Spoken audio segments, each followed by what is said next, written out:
Hey, welcome back to Desire Dialogues and welcome to my new listeners. Let's get honest. Sometimes it's not the fight or mismatched desire that ends up killing intimacy. It's kind of like this slow fade. Like, you know what I mean? Like, you used to cuddle in the morning, you would text really cute things and say hello, and you would kiss every time you said goodbye and hello. And then now, maybe you hug like you're strangers passing in a hallway. Maybe the touch has disappeared a bit and our attentions drift, right? And then, like, one day you realize, like, wow, we barely connect anymore and I don't feel connected to you. So if this is sounding familiar, please don't panic. It is super common, but it does need attention because desire and connection thrive on attention with touch, with small daily rituals, with doing and performing their love language, right? So they feel cared for still. You're taking a minute to make sure their little love cup is getting a little pour, right? A little top off. So here's the truth, right? Emotional and physical neglect is really like a stealthy killer of intimacy. And it's like when those things like attention and touch fade, the nervous system stops receiving. It doesn't receive those safety cues that it needs to stay connected. And then your brain starts to subconsciously categorize your partner, right, as distant, unavailable. And then that shuts down desire faster than you can say Netflix and chill alone. And it's not about blame. It's noticing the drift before it comes a cannon.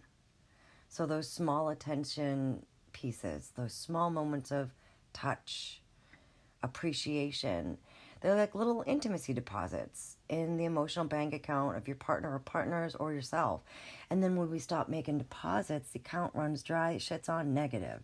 So, like, why does the fade feel so invisible?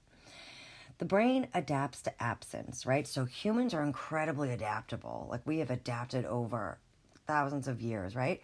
And then if your partner stops touching you or checking in, maybe your nervous system is going to be like, I'm going to stop expecting this. And that does not mean you don't love each other. It just means the connection cues are missing lately. And desire relies on safety and reward. So erotic energy isn't just about sexual acts. It is fueled by our core desires of feeling seen, appreciated, and wanting. And then when those cues are missing, your system starts to conserve energy, which is going to include libido. And I want to take a quick moment because when it comes to resentment, it's those things grow. All right. So like each tiny neglect, like a forgotten compliment, a delayed text, a skipped hug, maybe they're not big in hindsight if it happens once, but when it's more, it compounds. And then the brain, stores these little noted absences, quote unquote. Over time, it creates like this invisible wall between partners, right? So when we understand this, it can make the solution a little easier, okay? That consistent attention and touch isn't optional if you want to flourish back into connection and desire follow suit. So it's really intentional. That's what it is. When we stop paying attention, it can seem like we're taking our partner for granted, but we're also just taking away that connection pathway, and the longer that it's away, it's harder to get back, but doesn't mean it's impossible. So your action step this week. Here is your challenge this week, my friend. Choose one intentional touch or attention practice every day. Super small, right? Quick 20-second hug with no distractions. A 2-minute uninterrupted conversation before bed. No phones, no TV. A hand on their shoulder while cooking. A genuine compliment. Consistency matters more than a lot of grand gestures, and like the little small deposits resets the nervous system. It creates emotional safety and slowly reignites desire. So it's, if you're realizing that your relationship's connection is, quietly fading here, it's not too late.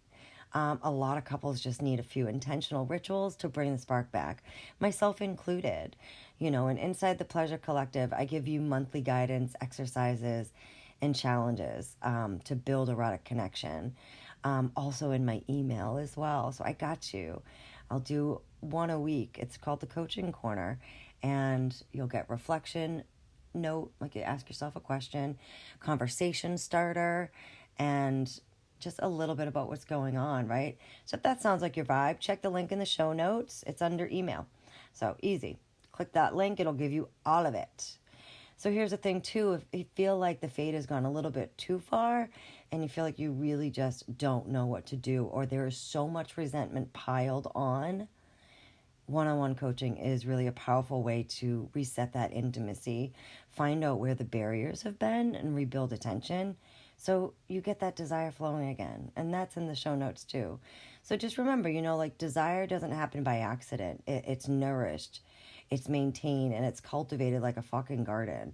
And one small intentional touch at a time. But when it comes to, I want to go back to when it comes to the micro resentment. All right, if you think about,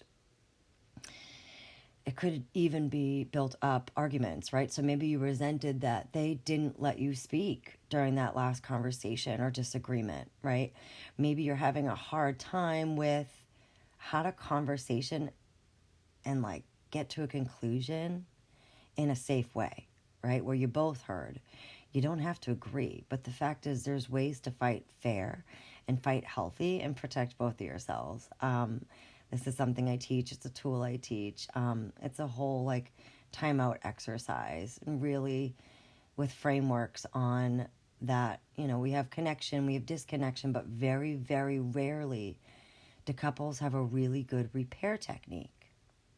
So I thank you so much for listening. If this did anything for you, hit the like, share it with a friend who may need it, share it with your partner too.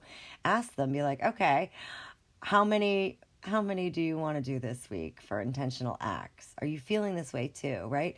When we go in not defensive and we just ask a question without assuming or blame, you may be surprised what they say. They may be feeling the same way you are, and a lot of the times that's it, but we just don't know what to do about it. And that's okay. So remember, my friends, pleasure is your birthright. And I hope you make beautiful, small, micro-intentional movements with intention and attention. Until next time.